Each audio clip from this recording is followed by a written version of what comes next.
May 1940. The world watches hopelessly as Nazi invaders mount a blitzkrieg attack against France and march triumphantly through the streets of Paris.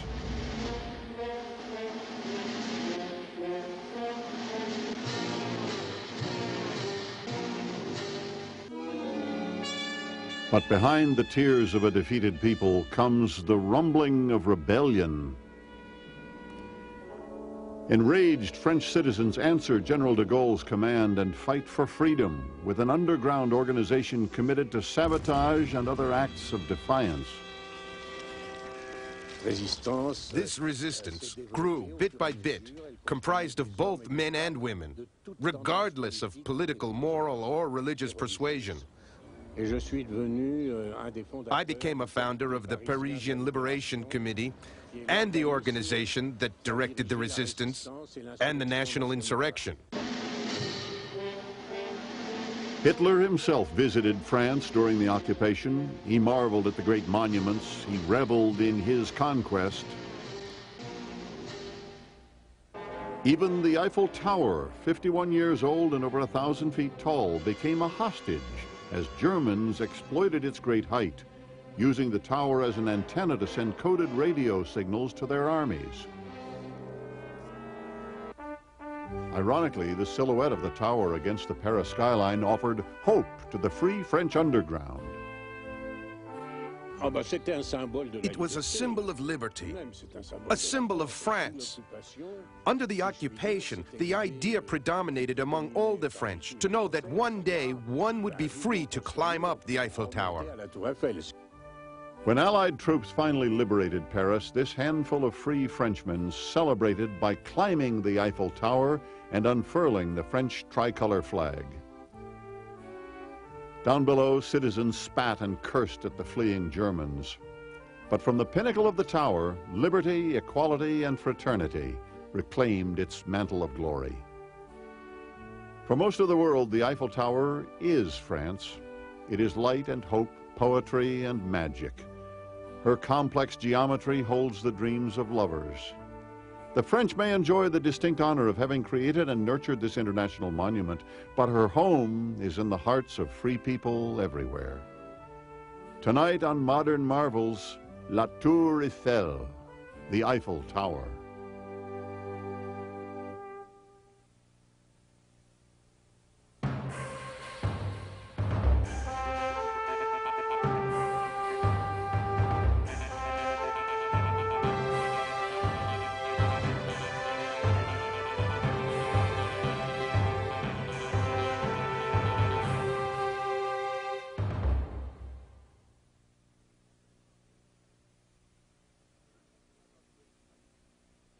There is something about great height that suggests a spirit of triumph to the soul.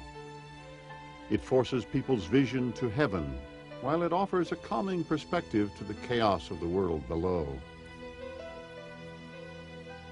Throughout the ages, people have challenged architectural and engineering limits to achieve great structural height.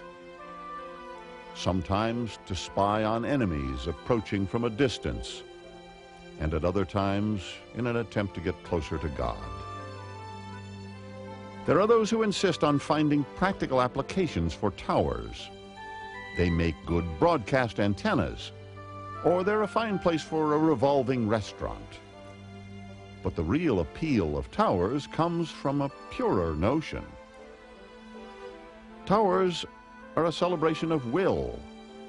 They speak to our ambitions. They are the joyous declaration that we exist. The world's best-loved tower is the Eiffel Tower in Paris. Its soaring height, its delicate lines, its airy volume, all reflect the best part of the French spirit. Designed and built in 1889, it was the centerpiece in a celebration of the bloody French Revolution 100 years earlier. On July 14, 1789, in a flood of revolutionary passion, Parisian artisans led an attack against French aristocracy and stormed the Bastille, the infamous prison where the poor and politically incorrect were locked away.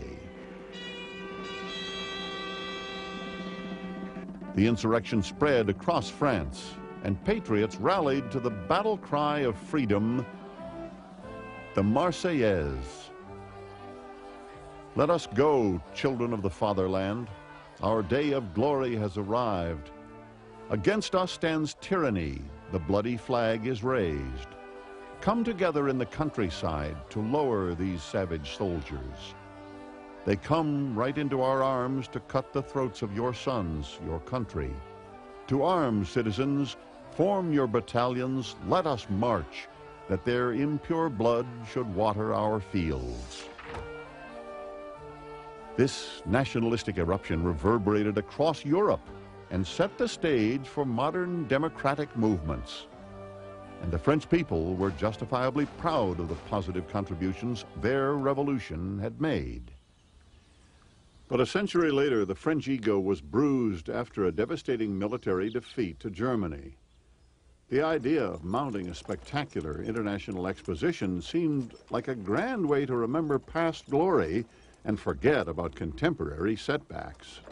They were still sad because there was in 1870 a terrible war with Germany, and we had lost two provinces, Alsace and Lorraine.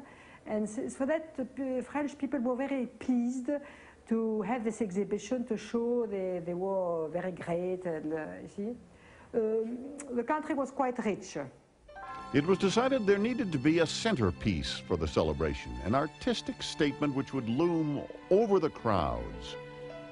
The bravado of the industrial age suggested an engineering accomplishment, a tower.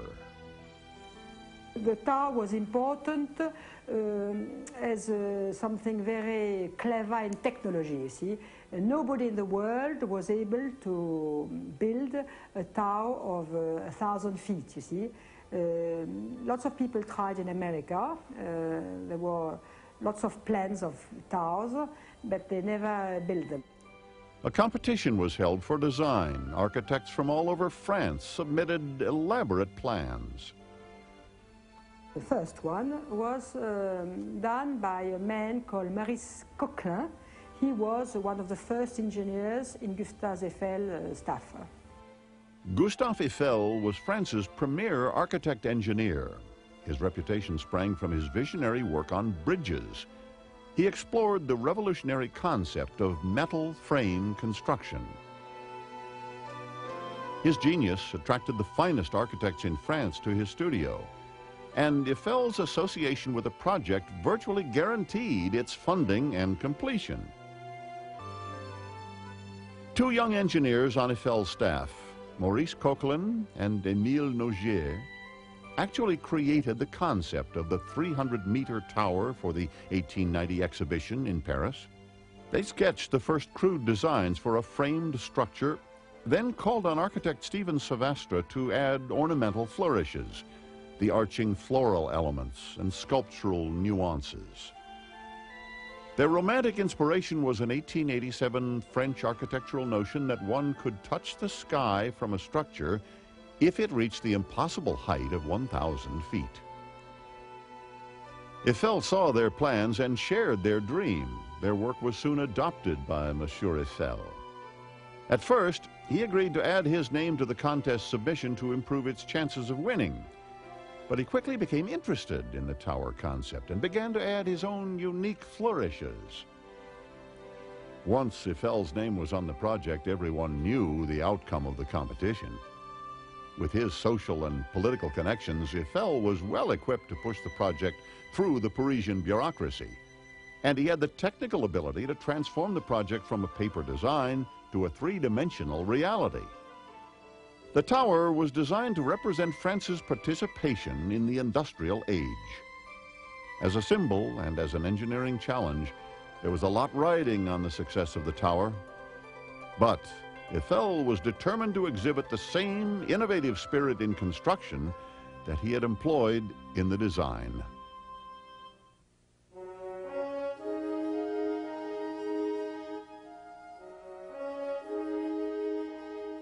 It is air and light, form and motion, as sturdy as man's resolve and as ethereal as his thoughts. The Eiffel Tower is as much an idea of structure as it is an extraordinary physical monument. And the process of its construction reflects both the concept of prefabrication from the industrial age and the advanced building theories of the dawning 20th century. February 28, 1887. Gustave Eiffel gathered a crowd of dignitaries to witness the commencement of construction. He was 53, and this tower was to be his crowning achievement. As the ceremonies proceeded, 50 engineers were still drafting over 5,300 detailed blueprints for the 132 workmen at the site. It would take 4 months to lay the foundation for the legs. 2 pillars were set on 6.5-foot thick concrete slabs set 23 feet below ground. The remaining 2 legs were positioned so close to the Seine River that watertight metal dams had to be lowered into the damp earth so the concrete could set beneath the seeping water line. The square encompassed by the 4 legs was 426 feet on each side, broad enough to distribute evenly the structure's 7,000 tons of iron. Onto these foundations arose masonry bases embedded with 2 anchoring bolts for each of the 4 feet.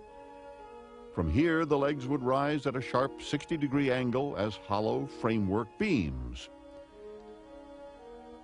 The beams were made of angle brackets and flat bars riveted together with stiffeners attached to the sides. 4 of these assemblies combined to form the entire beam. The beam had the same structural dynamic as a series of interlocking cubes.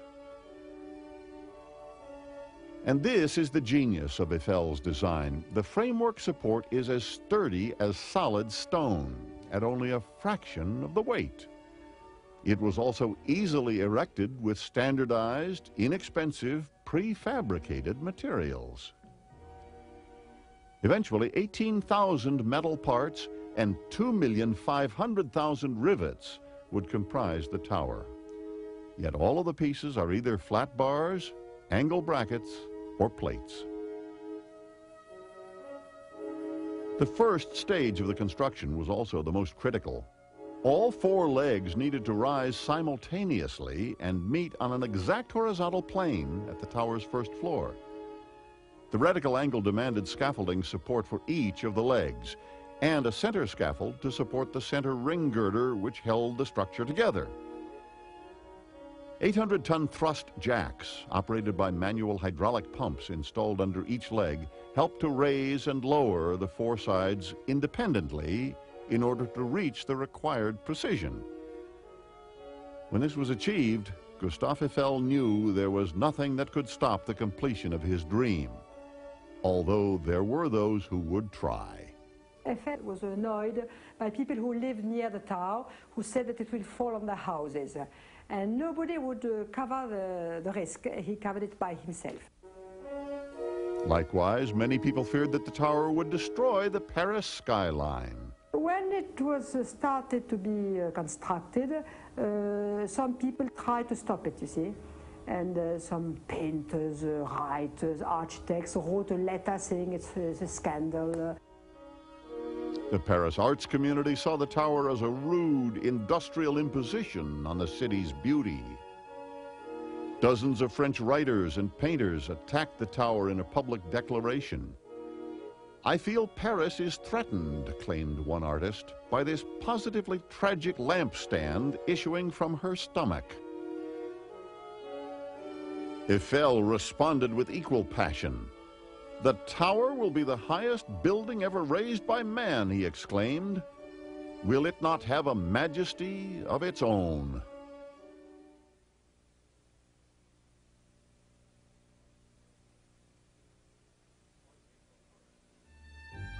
By April 1st, 1888, the 300-meter Tower of Paris was an eruption of iron lifting skyward and carrying with it the spirit of France. And finally, the general public, it seemed, was falling in love. The people in Paris, general public, really felt a very strong feeling of admiration toward this tower. What had begun as the skeletal suggestion of form was now exhibiting grand, flowing design. The graceful rise of the legs, the arcing, decorative additions contrasting with the stern regimen of exposed bolts. Here was a work of art that spoke to an aggressive world preparing for dramatic change. The work progressed with lightning speed. Eiffel was mounting the operation as if he were conducting a war with crisp military precision. The structure was in fact prefabricated in the Eiffel factory. While the tower was assembled, at the most you had something like 300 people working on the site. Bits of the structure littered the site like scattered pieces of a child's erector set. Riveting teams worked in groups of 4 to keep up with the frantic pace. As soon as one load of iron was attached, 4 12-ton cranes would deliver more, crawling up the guide shafts where future elevators would soar. The second floor was finished a little over a year after the start of construction, and less than a year after that, on March 31st, 1889, the entire tower was complete.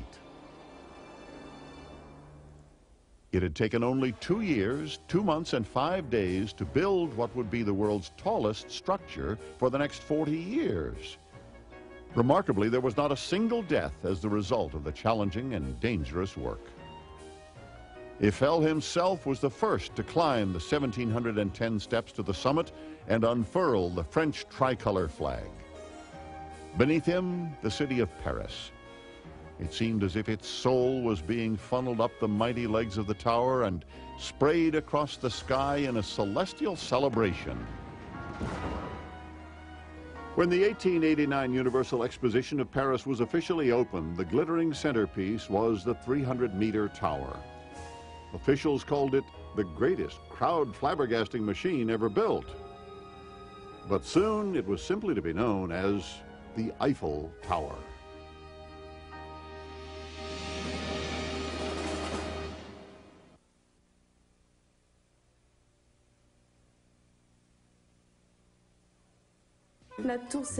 The tower was called at first the Tower of 320 meters. Even in the beginning, the pylon of 320 meters. Then the 320-meter tower. I don't know exactly when it became the Tower of Mr. Eiffel, and later the Eiffel Tower. I think it escaped him that it would go any further than a very high, functional tower of great dimension. The Eiffel Tower is rooted in both the majestic and the mundane. It may have been the tallest structure on the planet, but it was equally cherished by Monsieur Eiffel because of the tremendous personal income it generated. You know, Mr. Eiffel practically funded the construction of the tower. In fact, he paid for most of it, and he made a deal. He said, if you give me the right to work on it for 20 years, I'll agree to finance it 80%. If he had not believed in the success of his tower, he would not have jumped into this venture in which he succeeded so magnificently. Monsieur Eiffel had a private apartment on the tower from which he conducted scientific experiments and met with important dignitaries. All the while, he could watch the elevators lifting nearly 2 million tourists to the top in the first year, representing over $1 million income to Eiffel as he personally garnered the receipts from ticket sales. Eiffel could earn money with the people going up, and he made a great lot of money. He was very rich after. Eiffel was not at all an artist. He was an entrepreneur. Contrasting opinions of Monsieur Eiffel spring from the multifaceted and conflicting nature of his character. He may not have been an artist, but his approach to metal frame construction established a structural aesthetic which is still admired today. He may have been a national hero after building the tower in 1889, but the next year, he was convicted of profiteering in the failed French effort to construct a Panama Canal. The canal was the dream of French engineer Ferdinand de Lesseps, who had triumphed with his Suez Canal and was determined to duplicate that feat in Panama. De Lesseps invited Eiffel to suggest an engineering approach to accomplish the jungle waterway, and Eiffel proposed an innovative system of locks. That idea was rejected by de Lesseps, and the result was disastrous. Canals cannot be carved through swamps and jungle. The attempt proved so expensive and unproductive, the French government was nearly thrown into bankruptcy. The political fallout was severe. Anyone even remotely associated with the failed attempt was vilified, and Eiffel was sentenced to 24 months in prison. That judgment was later overturned, but by then Eiffel had lost his appetite for the construction business. Eiffel was considered by all engineers like a god, you see. And he was he was also a man of science. He loved science. And when, after the Tower, he stopped building things. Instead, Eiffel, now 73, dedicated himself to pure scientific study, specifically the exploration of aerodynamics. Other French visionaries like author Jules Verne had applied crude 19th century notions to the concept of flight, as illustrated in this early film proposing a trip to the moon. Eiffel realized that advancements in aviation would need to be based on the scientific study of the natural elements.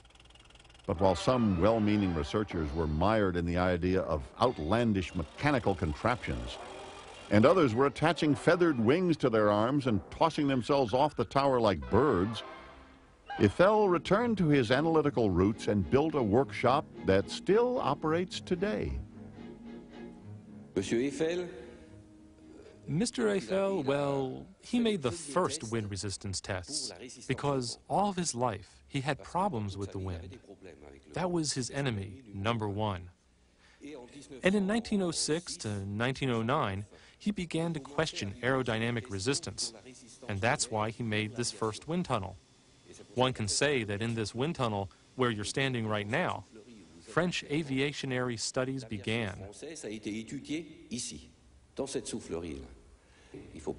I must specify that the tunnel, the ventilator, the motor, and all of these are originals. We don't touch them. We leave them in their original state. As for measuring devices, of course, we adapted them for modern functions. Mr. Eiffel was an extraordinary engineer. We've examined all he did during his lifetime and all that he envisioned. And today, we are doing things that Mr. Eiffel already did in 1917. Eiffel's biggest vision, the 300-meter tower, was only supposed to stand for 20 years. But he had grown accustomed to using the structure as his personal reception area, a way to maintain his high profile over Parisian society. So he launched an aggressive campaign to save his tower from the wrecking ball. He conducted over 5,000 experiments in his lofty laboratory, but it was radio that saved the day, and the tower. The giant metal structure was the perfect antenna. From the top, signals could be transmitted as far away as North America. So although destined for demolition in 1909, Eiffel's tower won a reprieve as radio helped France monitor the dark clouds of war looming over Germany. In 1914, World War swept over the European continent. For Paris, the conflict came so close that soldiers often took taxis to travel to the front lines.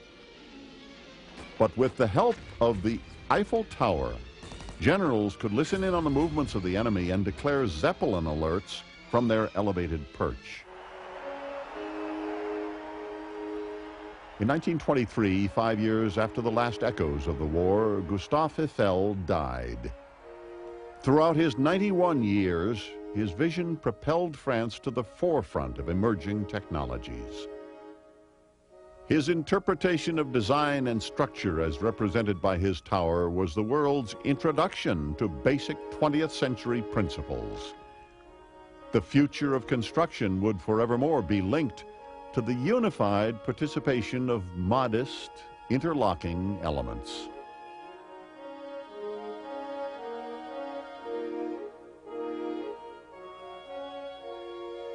It was a concept whose time had come.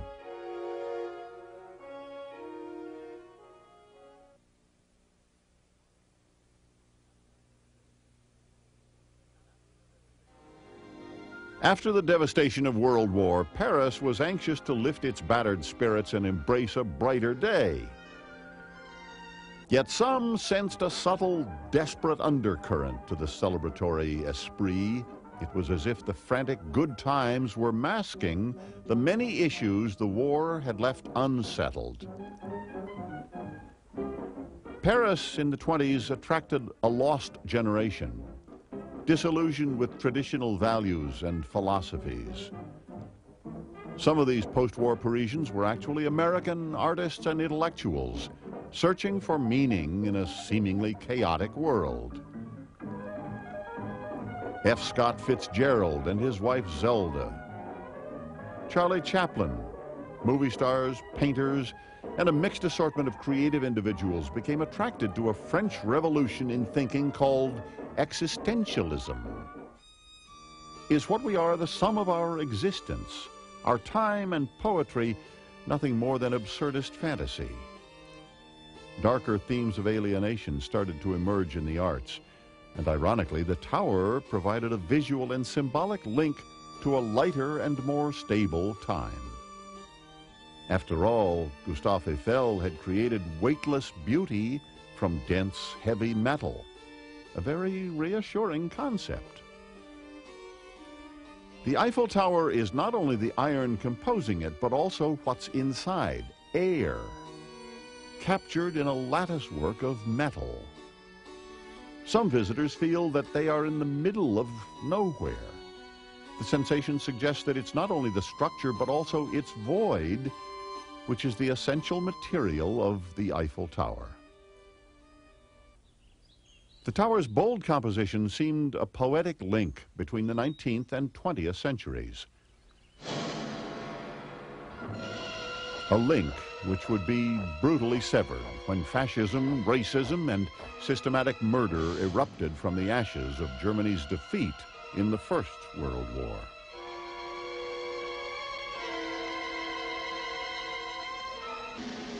May 1940, in the terrifying panic of a Nazi blitzkrieg, Paris and the Eiffel Tower were taken hostage. But German troops found it difficult fully to utilize the monument. Frenchmen had damaged the elevators. This sabotage kept even Hitler from savoring his conquest. There's a very famous photo. He's on the Trocadero, he looks at the tower, but he hasn't been on it.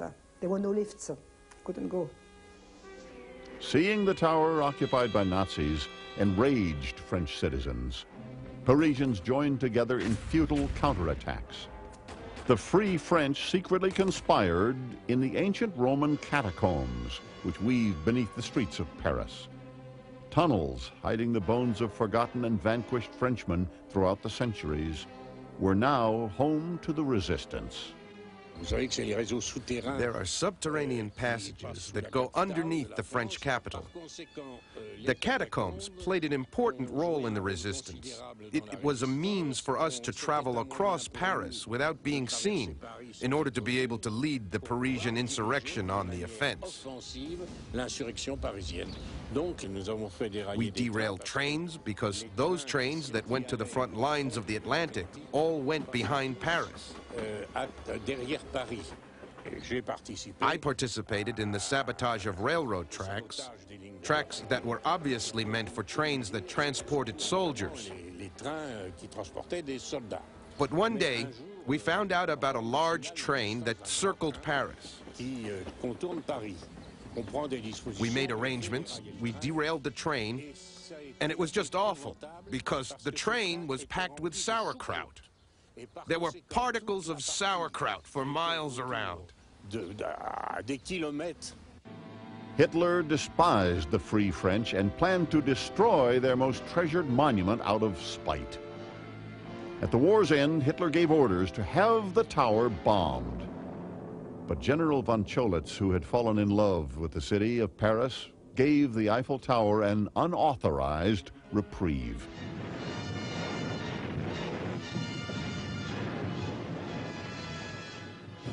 People of Western Europe, a landing was made this morning on the coast of France by troops of the Allied Expeditionary Force. The hour of your liberation is approaching.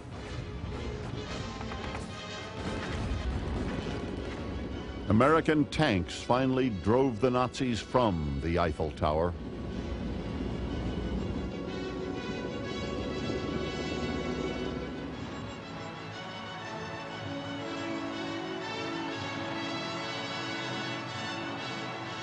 But when liberation finally came to Paris, the French government was in a shambles.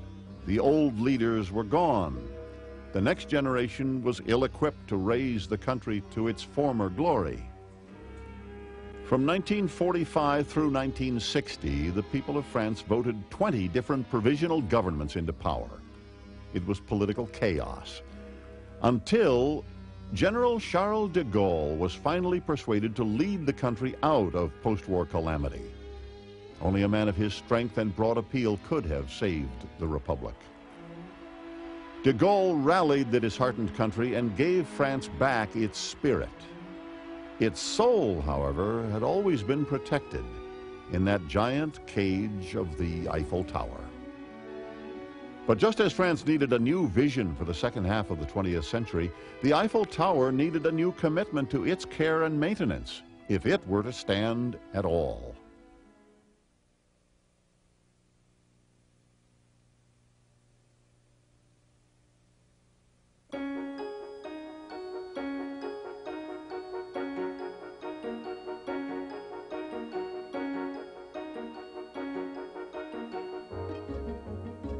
It was designed as the centerpiece of an international exposition in 1889.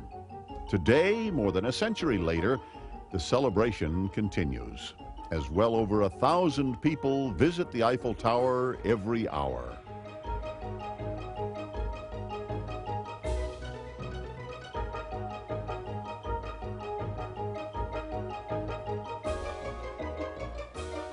There are 4 elevators to carry them to the top, one in each of the tower legs, rising at a steep 60-degree angle. The heart of the hoisting is actually hidden beneath the legs in a century-old catacomb. Here, complex contraptions rival Jules Verne's most elaborate fantasies. The original principle was to have water under pressure, pushing a piston that was pushing a dolly. The dolly was pulling the cable to heave the car up. The 100-year-old technology forms an animated mosaic, giving the impression that the lifting is done by a giant mechanical toy. These piston rings which are inside here, they're a square cotton wreath about that big, which you press in, and they're greased with mutton fat. See it? See it? Very white, very nice one. Twice a week here, it smells like having a méchoui, you know, this North African roasted lamb. That's it. All technology works beautifully. That's leather.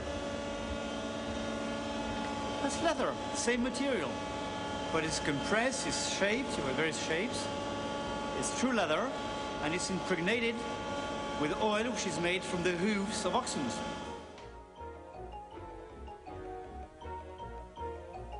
In 1980, officials decided to upgrade the system by blending the old technology with the latest high-tech equipment. It's like mixing the engine of a Ferrari and the engine of a Mack truck. At the 3rd level, a second bank of elevators carries passengers vertically to the summit. Atop the structure, maintenance is non-stop.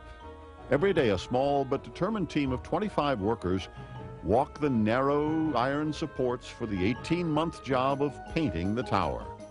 The process is the same today as when the tower was originally painted. Over 50 tons of paint is required to complete the task, a task that is repeated every 7 years. I was 18 years old when I began this job in the air as an industrial painter. To work on the Eiffel Tower, such an important monument, I feel privileged and happy. But being a painter is somewhat specialized. You have to be physically strong and have a good morale. It's dangerous. One requires strength and balance, of course. The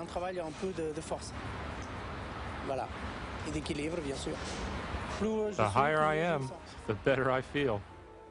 But painters aren't alone on the elevated web of iron. Electricians also comb the tower. Personally, I'd much rather work up here than in an office. I think my friend agrees. Oh, absolutely. I mean, we get to be outdoors. We like what we do. To be able to work on a monument like the Eiffel Tower is a privilege, I'd say. The exposed nature of the structure occasionally allows the elements to inflict damage. Water pipes can freeze and burst if not protected by the electrical system. There are heating bands with thermostats. As soon as the temperature falls below 40 degrees, the heating bands kick in. The piping is heated. But the main job of the electricians is to maintain the illuminated beauty. 360 light bulbs are constantly inspected and changed, but climbing to the sockets often upsets the real residents of the tower, the birds. They're attracted by the light. Once they come close, they get a bit lost. When they try to sit out again, they get caught in the steelwork. But a lot of them manage to fly off unharmed. We've actually even seen birds come and make their nests in the steel beams. It's kind of nice because in Paris we're not used to seeing pigeons anymore. It's a pleasant change.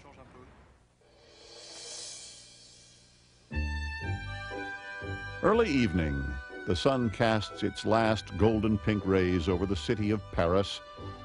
The homes, the museums, the monuments and cathedrals, and the couples who gather on the tower. The tower responds as if its own glorious wash of color is the reflected glow of lovers. The lighting design is calculated to enhance the romantic ambiance.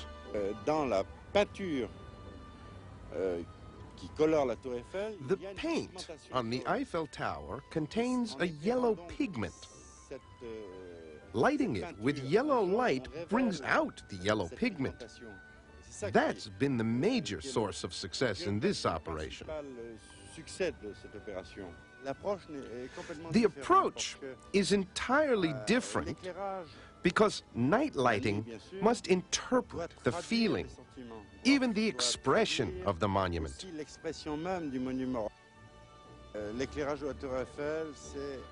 The Eiffel Tower lighting seeks to validate the architecture of this star attraction in Paris.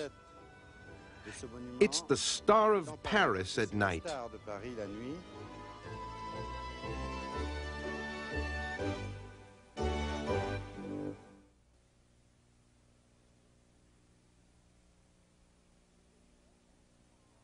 People who work at the tower are very proud.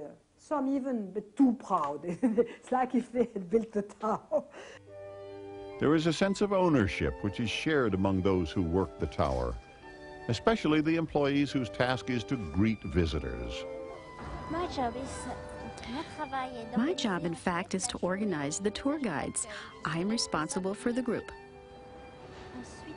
We're now in the North Pillar. Each of the four corners of the Eiffel Tower is represented by pillars, in which you will find the elevators. Down there is the beautiful France restaurant, and above it the Parisian restaurant, the two restaurants of the first level. And over there is the Cinemax Gallery, where you'll find a post office, souvenir shops, buffets, ice cream vendors. There are lots of interesting things in the gallery. The tower was originally designed as a tourist mecca. and it still serves that light-hearted function today. But its magnificent vistas and staggering height sometimes attract a darker element. People periodically try to jump off the Eiffel Tower. Already 380 people have committed suicide. That's an average of about 3 or 4 a year. So we regularly try to control the situation. We try to reason with them. We would try to find out their motive. We discuss it with them. We try to talk with them as much as possible until security comes, and from then on, it's the fireman's responsibility. More often, a tour guide has the opportunity to see people in a more festive and romantic mood. I have seen a lot of couples walking arm in arm. They often come to celebrate an event or an anniversary.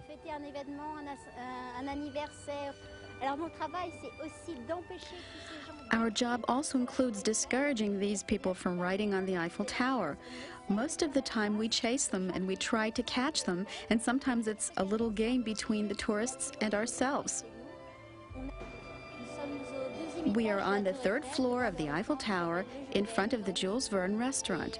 This restaurant is one of the symbols of Paris precisely because it's located way up on the 3rd floor.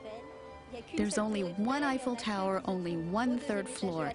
It's certainly the best location in the world unless there's a restaurant on top of Mount Everest. The ceremony and celebration of haute cuisine is a tradition on the tower extending back to its earliest days. Food is more than nourishment for the French. It is a passion.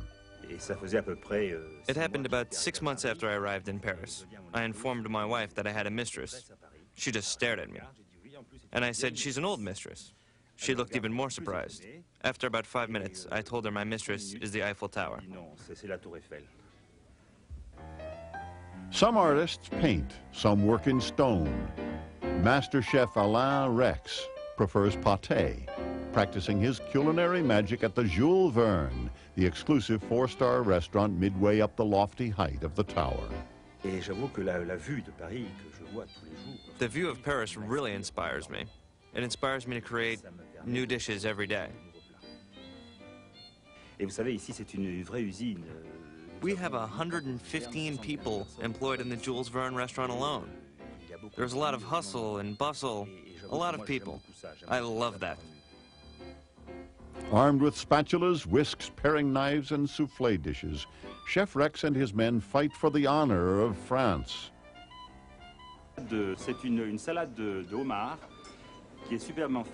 Today's special, a lobster salad and coral sauce. It's French lobster. The tower was designed to inspire the common person to new visions. It also encourages the imaginations of artists to soar. At the Jules Verne restaurant, these two dynamics take flight. It is an appetizing blend that could only happen in the City of Light.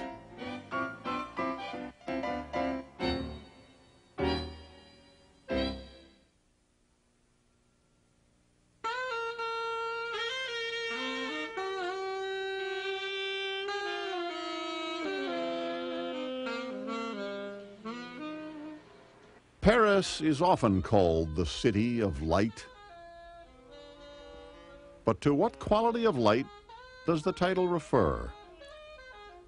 Does it suggest the lightness of the French spirit, the enlightenment of the French culture, or perhaps the brilliant light of the French sky, bleaching marble facades by day and by night, cradling lovers in its rose-colored evening mist? Maybe it's the magic light of a cabaret where Toulouse-Lautrec painted and played.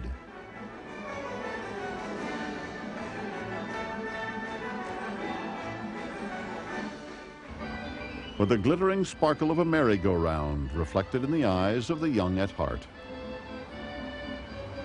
The light of Paris is all these images and experiences, yet it finds its most vibrant voice in the silent exultation of Monsieur Eiffel's tower. I believe that the Eiffel Tower has taken an entirely unique place in the world. It's almost become a myth. It sort of glorifies science. It was built during an era when it was thought that science and technology would make mankind happy. I believe also, because of its shape, it is very, very special and can be easily drawn. I think also that it is a useless object, and that a useless object has a great therapeutic value. So the Eiffel Tower stands as a monument to those things we cannot grasp, our joys, our hopes. It still stands as a technological marvel, but in its simple, elegant, uplifting form, we find a way to celebrate life and love.